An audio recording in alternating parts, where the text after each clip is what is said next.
શાંતિ। આજે આપણે સમજીશું કે પરમાત્મા કોને કહેવાય, દેવતા કોને કહેવાય અને ધર્મ પિતા કોને કહેવાય। તો ઘણા લોકો તો ધર્મ સ્થાપકને પણ પરમાત્મા માને, ઘણા લોકો તો દેવી દેવતાઓને પણ પરમાત્મા માને।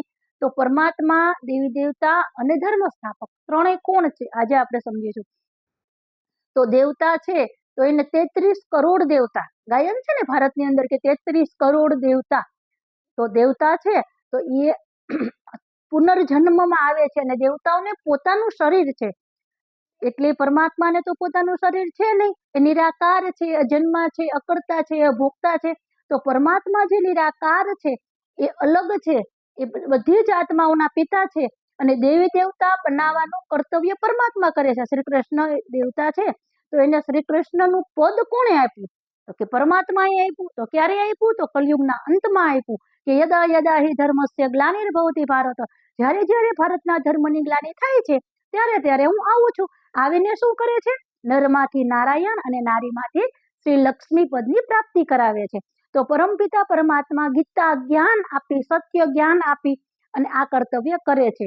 દેવી દેવતાઓ હતા, અત્યારે નથી, હતા મતલબ અત્યારે નથી અને હજી ભવિષ્યમાં હશે, વર્તમાનમાં નથી। ભૂતકાળમાં, ભવિષ્યમાં અને વર્તમાનમાં ત્રણેયમાં ફરક છે। આપણે શું કરી દીધું કે શ્રી કૃષ્ણને પરમાત્માના રૂપમાં સ્વીકાર કરી લીધા।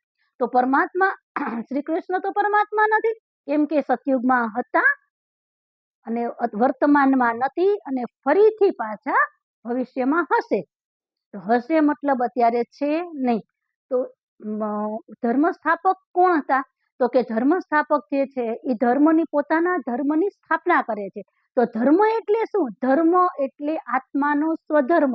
આત્માનો સ્વધર્મ છે શાંતિ અને પ્યોરિટી, પવિત્રતા। તો આત્માનો સ્વધર્મ બતાવવા માટે ધર્મ પિતા ઉપરથી અવતરિત થઈ ગયા અને એ જેવી રીતે પરમાત્મા અવતરિત થાય છે એવી જ રીતે ધર્મ સ્થાપકની આત્મા ઉપરથી આવે છે અને એ ગર્ભમાં ડાયરેક્ટ જન્મ મરણના ચક્કરમાં નથી આવતી, એ કોઈના તનમાં પ્રવેશ કરે છે, કોઈના તનમાં પ્રવેશ કરી અને એના મુખ દ્વારા સત્ય જ્ઞાન બતાવે છે।